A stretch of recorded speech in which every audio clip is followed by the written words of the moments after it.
Hey guys, Tarke wearing a hat to match the weird jellyfish guy, and I wanted to make a video on the back of a recent Reddit thread talking about the memory game mechanic in Maven.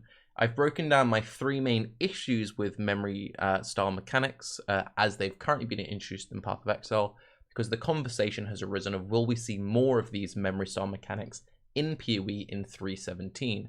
Now, I've actually had a very similar conversation with Rory from the GG team before on a previous Baycast, so I'm not going into this completely blind, like there's been some thought there, and I recently had this conversation on stream. So when we initially saw the memory game mechanic in Maven, and if you somehow haven't done the boss fight yet, basically in the middle of the fight there'll be a series of patterns displayed on the floor, and you need to repeat that pattern by walking into the correct place of the arena, and if you fail it, you get one shot. This caught a lot of players off the first time, mostly because of one, the telegraphing is very poor in my opinion, and the opinion of many others, and it's just completely out of left field. There's never been a mechanic like it in Path of Exile. So when a lot of people talk about this, they say this kind of mechanic does not belong in PoE, and I fundamentally disagree with that mindset. Not because I think the ARPGs need memory mechanics in there, they need to introduce stuff like Sudoku or crosswords in every new boss fight, but because I don't think you should say this is how this genre should be. There's currently been a big conversation about how PoE needs to move away from the trappings of Diablo 2. It needs to be its own thing. As far as genres go, RPGs have a lot of baggage harkening back to like Baldur's Gate, and then even further to things that are there because that's how D&D did it. It's just gonna always happen. I think also developers should have the freedom to mess around with and introduce crazy new mechanics, but I think it'd be good if you kind of meet the players halfway somewhat. So one, make sure the stuff is well telegraphed. Let's not have a red boss in a red arena with red things on the floor that you can't see. It's awful for people who can see color, and it's even worse for colorblind players. No gray on gray on gray, no green on green on green, no blue on blue on blue, please. Next up, rhythm I think is a big thing. With the way that Path of Exile is currently balanced around kind of one-shots and how most boss mechanics, some little things you can get hit by, some things you just die, learning the rhythm of the fight is very, very important. Now, when it comes to standard fare, then yeah, fair enough, have one-shots. When you introduce a completely new mechanic like a memory style thing completely out of nowhere, or maybe even there'll be a rhythm mechanic in 3.17, who knows, you kind of need to let players get into the rhythm of the fight. And one thing that happens when you just straight one-shot them from a weird mechanic you've never seen before is the players lose all rhythm.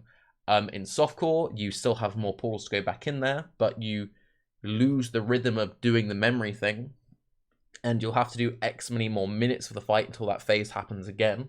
And in hardcore, you just lose your progress completely, and it will be a very long time, days if not weeks, until you get to see that boss again for most players. So I think having a way in which players don't lose the rhythm is very important. So one way of doing that is instead of you getting one shot upon failure, maybe the boss heals upon failure, or the arena shrinks, or there's a massive void zone left on the floor. So you don't instantly fail, but there's a very obvious punishment. This also stops any cheese mechanics, like, for example, people used to teleport out of the Maven fight to bypass the memory thing. That's now fixed, but you know, there'll always be new cheese mechanics like that in the future. Having things where players can fail but still continue the fight, in my opinion, is very important because it gives the players a more opportunity to learn the fight.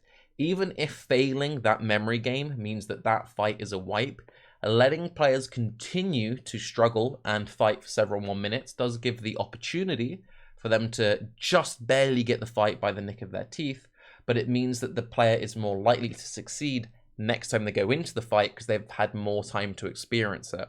I think one of the most frustrating experiences you can have in Path of Exile is when you have a very rare boss, either because it has a very low spawn chance, say for example like the Trial Master from Ultimatum, or it has a very big like time window before you see it, and if you make one tiny mistake, boom, you've lost everything, you're never seeing that again, or it'll be many, many weeks or days or whatever until you do.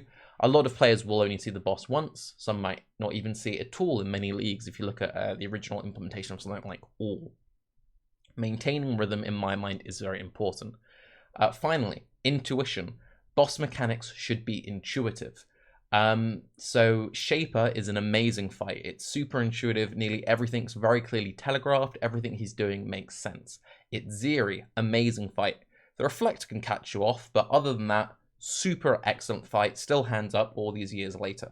One of the things you can do if you're going to introduce really weird, wacky new abilities is slowly drip feed those weird, wacky abilities to the player so they can get used to it over time.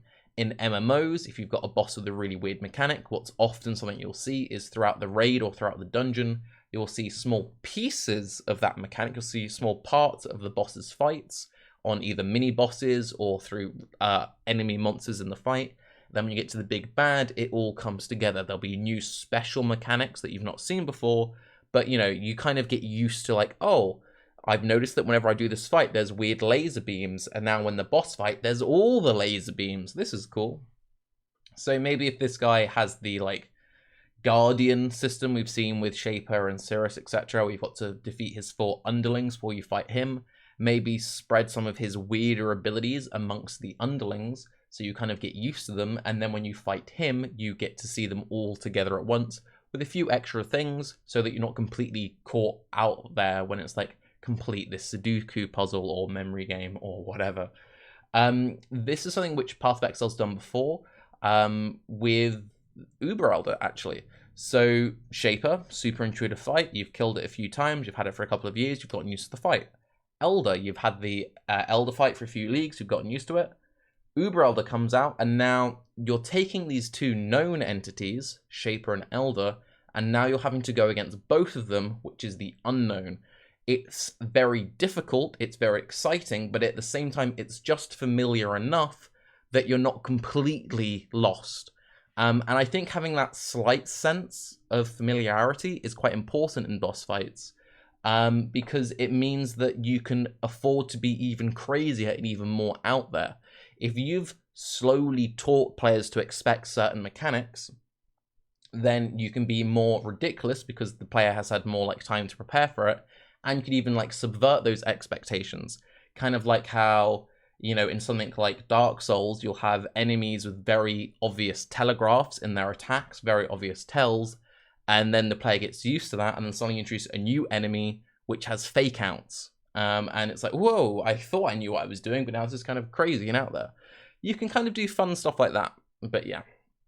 What's going to happen in the new 3.17 expansion? I don't know. All I know is I have a hat that's a similar-ish color to his jellyfish hat. So that's neat. But yeah, let me know what you think of memory phase mechanics in Path of Exile. Do you hope there's more of them in 3.17? Do you hope there's less of them? I'm Tarke. Have a good day. What do you think of the look of the new jellyfish man, by the way? Bye-bye.